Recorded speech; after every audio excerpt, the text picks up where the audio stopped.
Al chile. Mis amigos, soy Bebe Yamel. Bienvenidos a su chile favorito. Aquí las noticias o te enchilan o te dejan picar. Les preparamos una entrevista relacionada con en materia de derechos humanos. Hoy por la tarde platicamos con el capitán Moreno, así es como lo conocen en su centro de trabajo, el capitán Moreno, que él al final del día es un abogado que pues es licenciado en Derecho, es el capitán primero de Justicia Militar y licenciado Alejandro Sánchez Moreno, en donde vamos a platicamos con él sobre las capacitaciones en materia de derechos humanos de nuestras Fuerzas Armadas. Son temas que pues a muchos de nosotros nos han generado dudas. Por ejemplo, nosotros hemos llevado a la mañanera casos incluso de violaciones de los derechos humanos dentro de la propia Sedena hacia los militares, pero también cuando vemos que a las Fuerzas Armadas se les da mucha más importancia o se les dan muchas más tareas que antes no se les daban, también estamos viendo que existe un argumento desde la oposición que quieren vender y que quieren decir, es que las Fuerzas Armadas, el tenerlas en las calles, el darles más tareas o más responsabilidades, los va a desgastar, pero además significa una amenaza latente a nuestros derechos humanos. Hay, por supuesto, argumentos, claro que hay motivos para pensarlo. ¿Y por qué están esos motivos? Bueno, recordemos a Ayotzinapa, por ejemplo, ¿no? Hay muchos casos donde los militares violaron los derechos humanos, pero vamos a ver cómo es que esto ha cambiado, si es que ha cambiado, y qué es lo que justamente, pues al menos dicen dentro de la Sedena. ¿Qué es lo que comparten dentro de la Sedena? Bueno, pues les paso justamente esta entrevista que le hicimos el día de hoy al capitán Alejandro Sánchez Moreno. Llévela, llévele.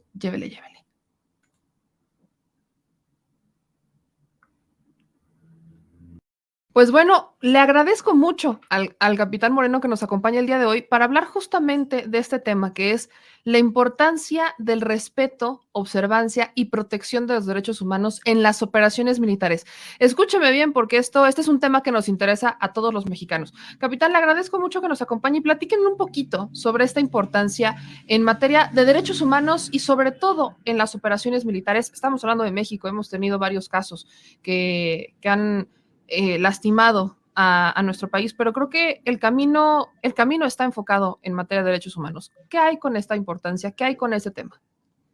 Sí, muchas gracias. Es muy importante tu pregunta y necesario que la gente, que la ciudadanía, que el pueblo de México sepa que todas las actividades que realizamos en el Ejército y Fuerza Aérea Mexicanos, todas las actividades, tienen un marco normativo. No existe actividad del Ejército y Fuerza Aérea Mexicanos que se haga o se realice fuera de la ley.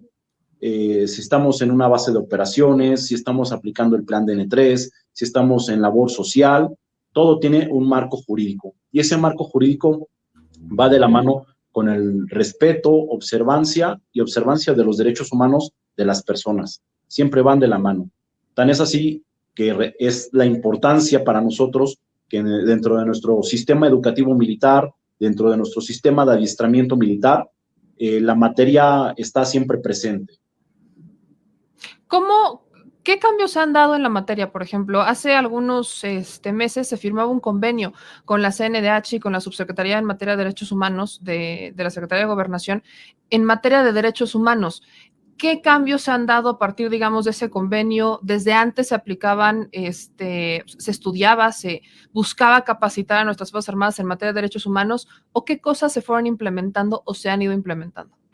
Sí, mira, por mencionar un año, en 1998, la materia de derechos humanos se integra como parte de la currícula dentro del sistema educativo militar. Es decir, no hay oficial que sea egresado de nuestro plantel de nuestros planteles de formación o sargento que no haya tenido en su currícula esta materia de derechos humanos. O bien el integrante, el ciudadano que se incorpora al Ejército o Fuerza Aérea, realiza su curso básico y desde el sistema de adiestramiento militar se lleva la materia de derechos humanos. Ahora, en cuanto a la capacitación, pues sí, efectivamente se han firmado convenios principalmente con la Comisión Nacional de Derechos Humanos, que es el organismo nacional protector de derechos humanos en nuestro país, y pues de ellos recibimos esa capacitación, ¿no? ¿Cómo poderlo decir? Tenemos ese plus, si se puede decir así, de que ellos mismos nos están dando esa capacitación. Vamos a la vanguardia. El derecho, como abogado, te puedo decir que el derecho se transforma día con día y pues el Ejército y Fuerza Aérea Mexicanos no pueden quedarse estáticos ante esto, y si el derecho evoluciona, el Ejército y Fuerza Aérea Mexicanos evolucionamos, nos adaptamos, y de eso va nuestra capacitación, ¿no? En los derechos humanos existe un principio que es el de progresividad, y pues no es ajeno hacia nosotros, ¿no? Los derechos humanos evolucionan, pues evoluciona también el Ejército y Fuerza Aérea Mexicanos. ¿Por qué? Porque pues necesitamos conocer esa parte, capacitarnos para los nuevos integrantes y poder aplicar y hacer correctamente nuestro trabajo. ¿Cuáles serían las áreas que usted podría decir en donde más se tiene que reforzar el tema de derechos humanos dentro de nuestras Fuerzas Armadas? ¿En dónde me podría decir, aquí es en donde tenemos una mayor área de oportunidad, o aquí en esta área es en donde mejor se han aplicado incluso las políticas en materia de derechos humanos?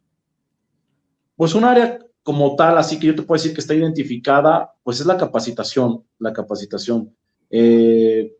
Cualquier persona que se dedica a la educación, cualquier profesor me podrá dar la razón, y la educación, ¿qué se busca o qué se pretende a través de la educación?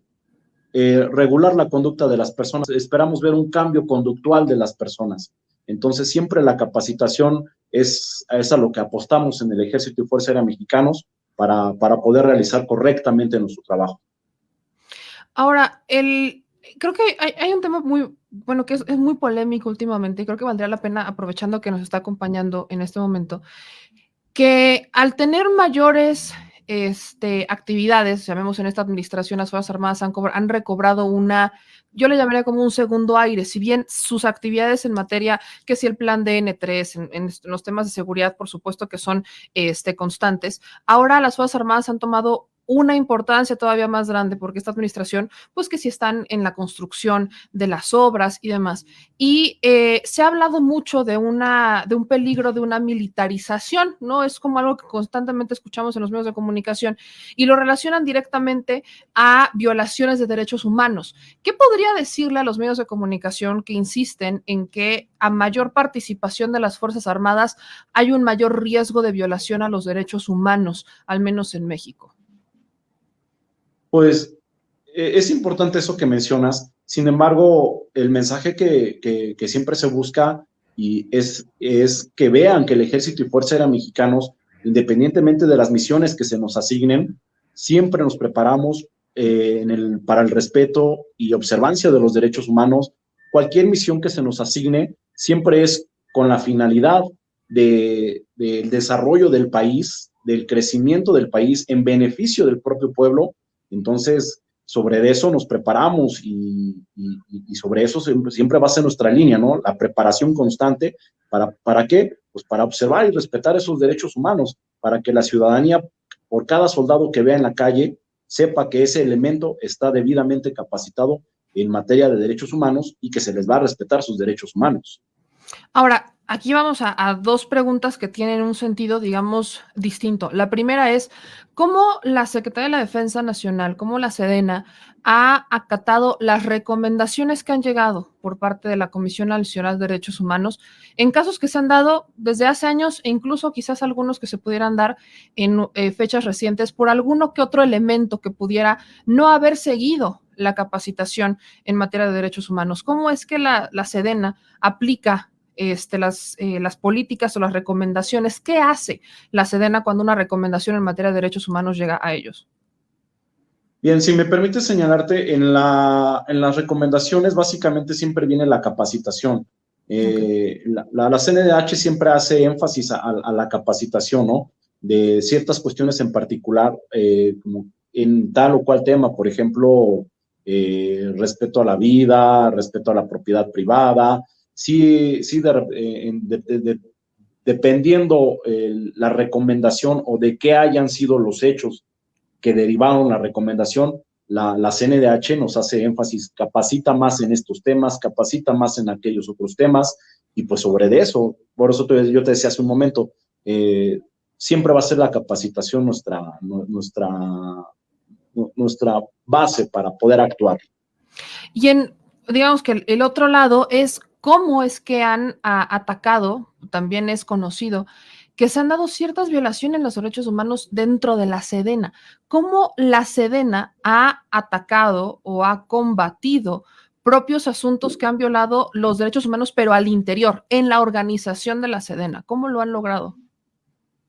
Bien, mira, es importante también eso que señalas. Sin embargo, para ese sentido, pues existe la legislación militar, existe la propia disciplina militar. Entonces, ante la óptica de lo que es la aplicación del Código de Justicia Militar, de la Ley de Disciplina Militar, pues sobre eso se atienden este tipo de situaciones, ¿no? Y lo que prevalece con nosotros es la disciplina militar. ¿Cómo es la relación o el vínculo entre la Comisión Nacional de los Derechos Humanos y la Sedena? ¿Qué tanto contacto tienen? ¿Qué tan cercano es? ¿Qué tanto colaboran juntos? Bien, en el 2008 se crea la Dirección General de Derechos Humanos y para atender la situación de las quejas por presuntas violaciones de derechos humanos cometidas por integrantes del Ejército y Fuerza Aérea Mexicanos, y a partir de ahí se va generando esa relación con la Comisión Nacional de Derechos Humanos. Entonces, imagínate, desde 2008 hasta ahorita, enero del 2022, yo me atrevería a decir que la relación es cordial, es buena, y siempre con el propósito de respetar los derechos humanos de la población y sobre todo de atenderlas, ¿no? De que la ciudadanía tenga la plena confianza de que las quejas se atienden, ¿no? Son atendidas, debidamente atendidas. Ahora me platica mucho sobre el tema de la capacitación, que es quizás el tema medular en todo esto, ¿no? La capacitación a las Fuerzas Armadas, la capacitación en materia de derechos humanos, pero esta capacitación particularmente se ha modificado, ha mejorado. ¿Qué se le ha cambiado a la capacitación que se le ha dado a nuestras Fuerzas Armadas? ¿Me podría decir, no sé, incluso a partir de alguna fecha que vieran mejoras? ¿O cómo podríamos hacer una evaluación de la capacitación que se le da a nuestras Fuerzas Armadas en materia de derechos humanos? ¿Quiénes intervienen en la capacitación? En la capacitación intervienen muchas personas, ¿no? Desde quien redacta un programa de capacitación, ya sea para una unidad, una grande unidad, o para un mando territorial, dependiendo a quién va dirigida esa capacitación, desde de la persona que se sienta a redactar ese programa, desde que quien lo evalúa, quien lo aplica, interviene mucha gente en la capacitación. Pero hay algo muy importante que me gustaría señalar. Nuestra capacitación siempre ha sido de manera presencial, ¿no? En las aulas de los planteles de educación militar, colegio del aire, es presencial. Te decía yo hace un momento del ciudadano que ingresa a las filas del Ejército y Fuerza Aérea Mexicanos, hace su curso básico, entonces pues también en su curso básico tiene esa capacitación presencial, ¿no? Dentro de parte de su adiestramiento. Sin embargo, ahora precisamente con el tema de pandemia, ya habíamos hecho una capacitación, ya habíamos hecho capacitación en línea.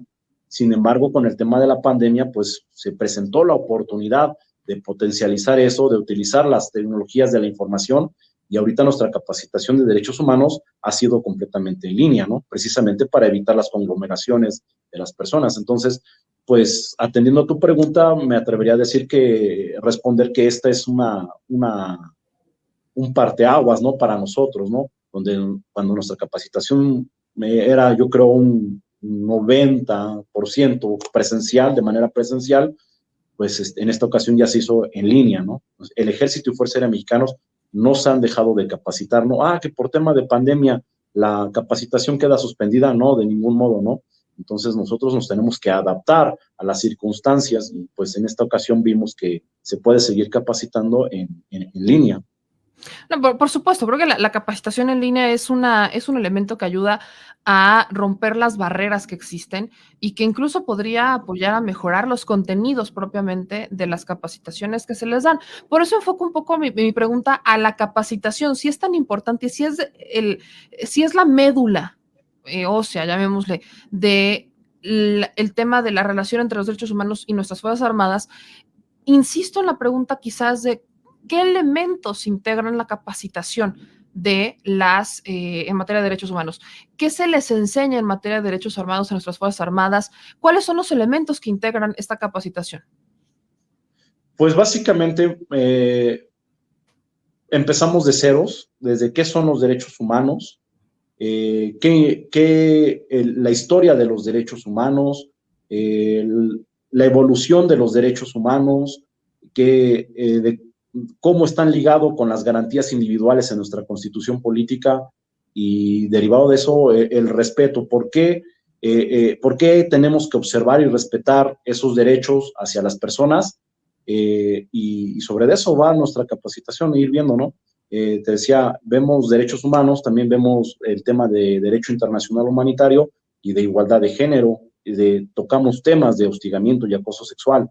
Entonces, si me permites decirlo así, el tema de derechos humanos es demasiado amplio, y que en determinados puntos tenemos que especificarlo, ¿no? Por ejemplo, derecho a la salud, derecho a la vida, derecho a la educación, los derechos que tienen los niños y adolescentes, derecho a la igualdad, derecho a la no discriminación. Entonces, en cada uno de estos pequeñas particularidades vamos dividiendo nuestra capacitación, ¿no? No nada más es decir, ¿qué son los derechos humanos? Y apréndetelo de memoria, ¿no? Sino tenemos que ir perdón por la expresión, ¿no? Desmenuzando el tema para que nuestro personal lo vaya entendiendo, ¿no? Para que en cada misión o en cada circunstancia que se encuentren dentro de su vida laboral sepan dilucidar, ¿no? Este derecho es esto, o esta situación tengo que aplicar esto, precisamente para que nuestro personal esté completamente capacitado, ¿no? Y no diga, no, pues eso no lo sabía, ¿no? O eso no lo conocía, ¿no? O eso no me lo enseñaron, o no lo conocí exactamente. Como evitar quizás el pretexto de, pues yo no supe, no me enteré, no me avisaron, nunca pues lo como aprendí. abogado, Quizás. yo te puedo decir que el desconocimiento de la norma no nos exime de responsabilidades, ¿no? Entonces, bajo esa tal vez pequeña premisa, vemos, ¿no? Yo te doy toda la capacitación, todo lo que tú necesitas saber por ser servidor público, por ser integrante del Ejército y Fuerza Aérea Mexicanos, porque en un momento tú representas una autoridad, te tengo que dar todo este bagaje de conocimientos para que puedas realizar perfectamente tu función. Hablando sobre, justamente, usted es experto en este tema de justicia militar, también se habla de las consecuencias por violar los derechos humanos. O sea, en cuanto a esta capacitación, ¿nuestras Fuerzas Armadas están conscientes de las consecuencias de violar los derechos humanos? Dentro de la temática que se ve en el tema de derechos humanos, no nada más es decir, te corresponde hacer esto o no tienes que hacer esto, sino también se tocan las consecuencias, ¿no? Para que veas que no es un juego, ¿no? No nada más es, te prohíbo que hagas esto, te prohíbo que hagas aquello, ¿no? Sino cuáles son las consecuencias que traen para ti como individuo y que traen para el Ejército y Fuerza Aérea Mexicanos, y así sucesivamente.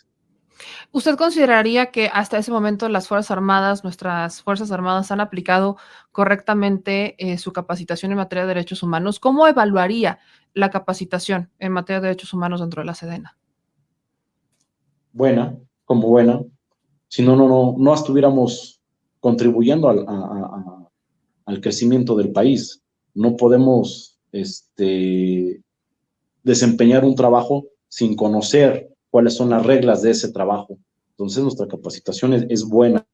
Ahora, si usted evalúa como buena y que justamente esto ha colaborado o ha contribuido a que nuestras Fuerzas Armadas se fortalezcan, ¿qué tipo de controles o qué verificación le realizan a nuestros elementos? ¿Cómo se aplican, cómo se verifica que estén aplicando correctamente que hayan aprendido las capacitaciones?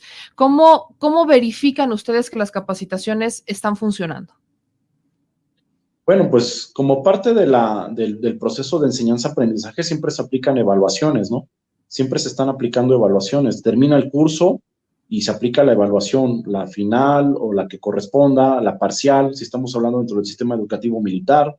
Tenemos el sistema de promociones, es decir, que es un concurso en el cual participamos para poder ascender al siguiente grado jerárquico, y como parte de esas promociones es la temática de los derechos humanos. Entonces ahí es una oportunidad también para que se nos vuelva a evaluar qué tanto conocemos del tema o sabemos del tema. Si yo quiero ascender al grado inmediato, me tengo que preparar sobre los temas que me van a preguntar en derechos humanos.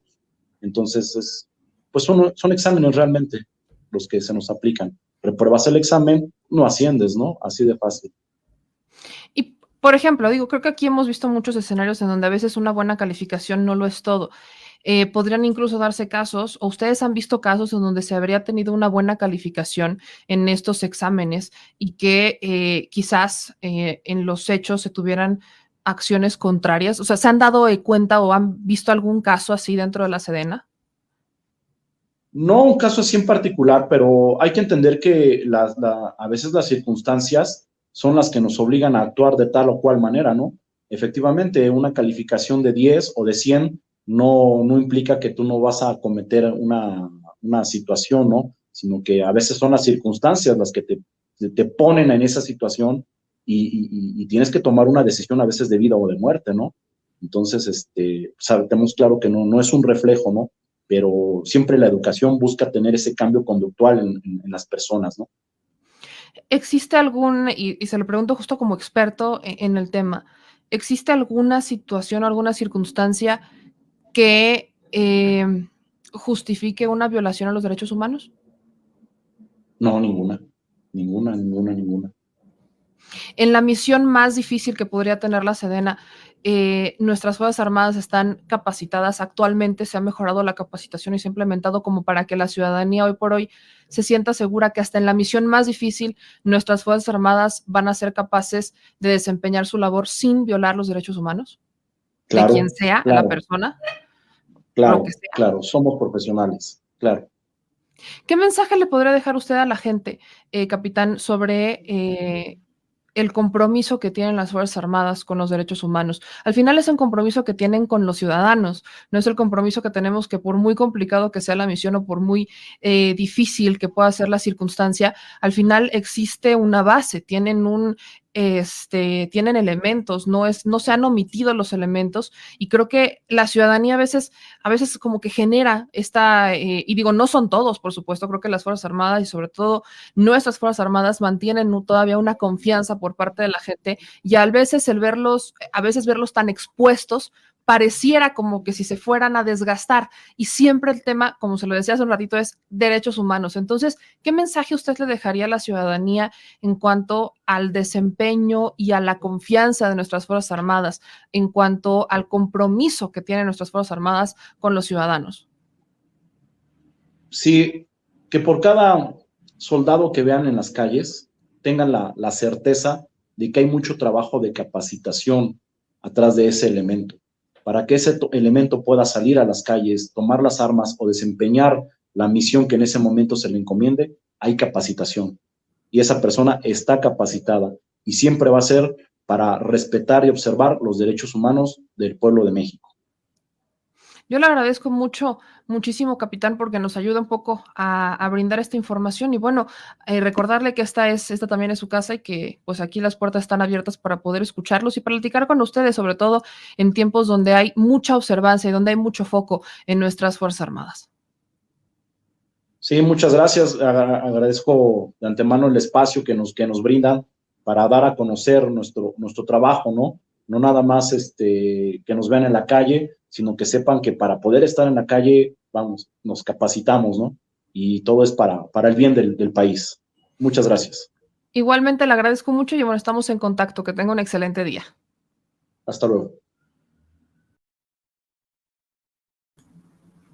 Ahí está lo que nos dicen desde la Sedena. El argumento es la capacitación, ¿no? Capacitación. Y les voy a decir así como que les voy a contar un chisme, pero no es chisme, es anécdota. Escuchando a las Fuerzas Armadas, escuchando lo que ellos tienen que decir, el resumen es que antes estaban olvidados. Es resumen, a eso quiero llegar. El resumen es que antes estaban olvidados. Las Fuerzas Armadas literalmente pues estaban porque existían, ¿no? Y tenemos el conocimiento que al menos en la administración de Felipe Calderón, cuando vemos que las Fuerzas Armadas las sacan de los cuarteles, salieron a atacar, pero no procuraron ni siquiera darles reglamento, no procuraron ni siquiera darles un rumbo, una guía, no procuraron nada de eso.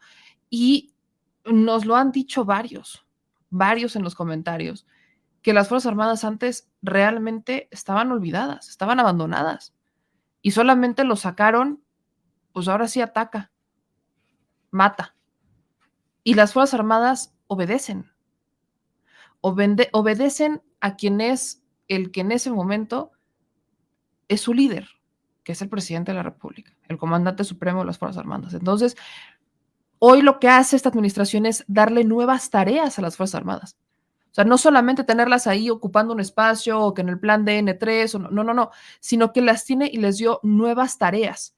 Yo sí creo, y algo que tenemos que hablar, bueno, en materia de seguridad, está la Guardia Nacional, pero todavía falta consolidar a la Guardia Nacional. No es suficiente con decir, ya existe la Guardia Nacional o la Guardia Nacional está acaparando más espacio. No es suficiente. Es un primer paso, pero hay que entender que para combatir la violencia y la inseguridad que tenemos en este país, tenemos que hablar más allá de la Guardia Nacional y vamos al tema de la coordinación otra vez entre los tres órdenes de gobierno, que eventualmente tendrá que ser una coordinación continua, tendrá que ser una continuación permanente, y hay muchas cosas que hay de la mano de la corrupción, la impunidad, el sistema de justicia. Bueno, ya sabemos que aquí ni me tocan el vals de las fiscalías, pero al final del día creo que el eje rector de todo esto es: vamos a ver si estos cambios realmente son, al menos yo y en mi percepción, hoy sí vemos que, por ejemplo, si tenemos un elemento de la Guardia Nacional, lo hemos visto, que viole los derechos humanos, o que se le ocurra violar el protocolo o tratar mal a alguien, o que se le cache, ¿no? Que hoy todo es mucho más público, que se le grabe y que se le cache y que se le exhiba. Creo que estamos hablando de un escenario en donde ya no están quedándose callados, la Sedena ya no está entrando en esta opacidad tan grande como existía. Todavía hay grandes opacidades, pero no tanta. Digamos que se aperturaron un poco más. Hablemos de eso, se aperturaron un poco más y hoy están mucho más abiertos a entrevistas incluso, ¿no? Están mucho más abiertos a qué es lo que tienen que decir, hablar un poquito más, a responder preguntas, y creo que eso es importante. Pero en un segundo punto, no podemos olvidar que dentro de la Sedena, que eso es lo que, digamos, ahí es en donde hay una mayor opacidad en las actividades dentro de la Sedena. Lamentablemente, hay actitudes que han tomado, por ejemplo, en contra de las mujeres. Muchas veces las mujeres que están dentro de las Fuerzas Armadas, machismo, violaciones a sus derechos humanos, violaciones, abusos sexuales, y que hubo un tiempo en donde no se les creía. Hoy el asunto es más viral, hoy los asuntos se hacen más públicos, pero bueno, la Sedena te para en seco y te dice, bueno, es que hay elementos de la justicia militar, ¿no? Y cuando te sacan la tarjeta de la justicia militar, es como la mata todo, porque al menos, por ejemplo, yo no conozco cómo opera la justicia militar. ¿Cuántos de nosotros realmente conocemos cómo opera la justicia militar? Solamente quienes están dentro del sistema o quienes lo conocen por haber convivido con el sistema militar tienen una idea de cómo opera la justicia militar. Y ahí es donde es la mata todo, y ahí es en donde tenemos que reforzar mucho más lo que hacemos y cómo empezamos a abordar los temas que tienen que ver con la Sedena y las violaciones de los derechos humanos, etcétera. Pero bueno,